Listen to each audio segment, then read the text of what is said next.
میں کہتا ہوں کہ آدمی رمضان مبارک کا خوشی سے استقبال کرے، صورت گرا کے نہیں، پریشان ہو کے نہیں، تکلیف محسوس کر رہا ہے آدمی اس طرح نہیں، بلکہ خوشی سے رمضان مبارک کا استقبال کرے۔ کس طرح؟ جس طرح ہمارے گھر میں کوئی مہمان آ رہا ہے تو اس مہمان کا ہم کس طرح استقبال کرتے ہیں؟ جب ہمارے گھر پہ کوئی مہمان آتا ہے تو گھر کے سارے لوگ خوش ہو جاتے ہیں،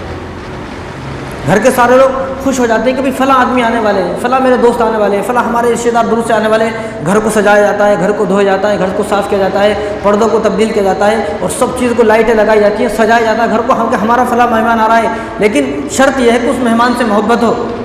تو لوگ گھر کے خوش ہوں گے۔ اگر مہمان سے محبت نہیں ہے تو کون خوش ہوگا؟ کوئی بھی خوش نہیں ہوگا۔ مہمان سے، جس مہمان سے محبت ہوتی ہے تو اس مہمان کے اکرام کے لیے، اس کے ادب کے لیے، احترام کے لیے کہ وہ ہم سے ناراض نہ ہو، اس کے لیے بہترین کھانے بنائے جاتے ہیں، اس کی بہترین طریقے سے خدمت کی جاتی ہے، اس سے پوچھا جاتا ہے اب کیا کھانا چاہتے ہیں، اب کیا پینا چاہتے ہیں، کس طرح آپ لیٹنا چاہتے ہیں، کس طرح بیٹھنا چاہتے ہیں، کیا کرنا چاہتے ہیں، آپ کے دل میں کیا خواہشات ہیں۔ ہم ان تمام خواہشات کو پورا کریں گے۔ جب ایک مہمان آتا ہے تو اس کے لیے اتنی تیاریاں ہوتی ہیں، حالانکہ اس مہمان کی کوئی اوقات نہیں ہے، اس کی کوئی حیثیت نہیں ہے، وہ مہمان ہمیں جنت میں لے جانے کے لیے نہیں آیا، بس وہ ہمارے رشتہ دار ہے، ہمارا مہمان ہے، تو کتنی اس کی خدمتیں کی جاتی ہے، اس کے لیے اچھے اچھے کھانے بنائے جاتے ہیں، بریانی بنائی جاتی ہے، اور جو وہ چاہتا ہے اس کے لیے وہ ساری چیزیں بنائی جاتی ہیں، اور سارا گھر کے سارے لوگ، بیوی، بچے، بیٹیاں، پوتے پوترے، سارے اس کی خدمت میں لگ جاتے ہیں۔ کیوں؟ کیونکہ یہ جو ہمارا مہمان آیا ہے کہیں ایسا نہ ہو کہ ہم سے ناراض ہو جائے۔ اگر یہ مہمان جو ہمارے گھر پہ آیا ہے اور ہم اس کی خدمت نہیں کر سکے، یہ ہم سے ناراض ہو گیا تو یہ جا کر شکایت کرے گا، دوسرے ہمارے رشتہ داروں کو بولے گا بھئی اس آدمی کے گھر نہیں جانا ہے، چاہے سب کے گھر چلے جانا۔ جب یہ آدمی میرے مہمان، جو میرے گھر پہ مہمان آیا ہے، اور یہ مہمان میرے باقی رشتہ داروں سے میری شکایت کرے گا تو میں بدنام ہوں گا، لوگ مجھ سے نفرت کریں گے۔ تو اس سوچ کو لے کر کوئی آدمی اپنے مہمان کا دل دکھانا نہیں چاہتا، اپنے مہمان کی خوب خدمت کرتا ہے، حالانکہ اس مہمان کی کوئی اوقات نہیں ہے، لیکن جو رمضان اللہ کا مہمان ہے،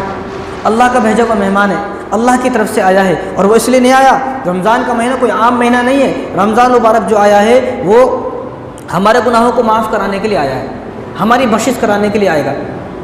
ہمیں جنت تک پہنچانے کے لیے آئے گا۔ جنت کا ٹکٹ ہمیں ملے گا اگر ہم رمضان میں عبادت کریں گے۔ تو جو رمضان مبارک کا مہینہ ہمیں جنت میں لے جانے آیا ہے، ہماری بخشش کرانے آیا ہے، مغفرت کرانے آیا ہے، اور ہمارے نامہ اعمال بہت ساری نیکیاں جمع کرانے آیا ہے، اور ہمیں جنتی بنانے کے لیے آیا ہے،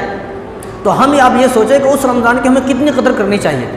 جب ایک مہمان کی اتنی قدر کر رہے ہیں، ایک مہمان کا اتنا اکرام کر رہے ہیں، ایک مہمان کے آنے سے اتنا خوشی، گھر میں خوشی کا چاروں طرف ماحول ہے، سب گھر میں خوش ہیں، تو رمضان کے آنے سے بھی ہمیں اسی طرح خوشی حاصل ہونی چاہیے۔ اور رمضان آئے گا تو ہماری زندگی بدلے گی، ہماری زندگی آباد ہوگی، مسجدیں آباد ہوگی تو زندگی آباد ہوتی ہے، مسجد ویران ہے تو کوئی گھر آباد نہیں ہوتا بھائی۔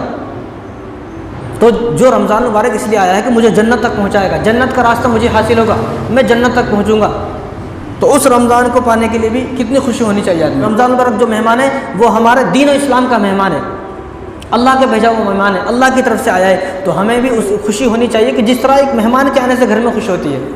تو ہم اسی طرح جس طرح ایک مہمان کا استقبال کرتے ہیں خوشی سے، اسی طرح مہمان رمضان ہے، رمضان کا بھی ہمیں اسی طرح استقبال کرنا ہے۔ جس طرح وہ مہمان ہمارے گھر میں آیا اور ہمیں اس کی فکر ہے کہیں ہم سے ناراض نہ ہو جائے، شکایت کرے گا، اسی طرح اگر ہم رمضان مبارک کی بھی قدر نہ کر سکے، رمضان بھی واپس اللہ کے پاس چلا جائے گا، اللہ پوچھیں گے کہ کس نے تجھے خوش کیا، کس نے تجھے ناراض کیا۔ اب رمضان بھی اللہ کے پاس جا کے ہماری شکایت کرے گا کہ فلاں بندے نے میری ناقدری کی ہے، فلاں بندے نے میری ناشکری کی ہے، اور میرا کوئی ادب نہیں کیا، کوئی احترام نہیں کیا۔ تو جب رمضان مبارک اللہ کے پاس جائے گا تو اللہ کو کتنا غصہ آئے گا۔ جس طرح یہاں اگر میری کوئی آدمی جو ہمارے گھر میں کوئی مہمان آئے، وہ مہمان کسی سے شکایت کرے گا تو وہ لوگ مجھ سے نفرت کرنے لگیں گے، اسی طرح رمضان مبارک بھی اگر اللہ سے ہماری شکایت کرے گا تو اللہ تبارک و تعالیٰ بھی ہم سے نفرت کرنے لگیں گے، اللہ بھی ہم سے ناراض ہوں گے۔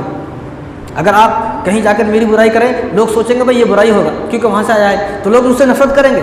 لوگ مجھ سے ناراض ہوں گے۔ اسی طرح رمضان مبارک بھی اگر یہاں سے جائے گا اور اللہ سے شکایت کرے گا تو سوچیں کہ اللہ کو بھی کتنا غصہ آئے گا، اللہ بھی ہم سے نفرت کریں گے، اللہ بھی ناراض ہو جائیں گے۔ تو اس طرح رمضان مبارک کا استقبال صورت گرا کے نہیں کرنا ہے، پریشان ہو کے نہیں، بلکہ خوشی سے جس طرح ایک مہمان کا استقبال کرتا ہے اسی طرح رمضان مبارک کا بھی استقبال کرنا ہے۔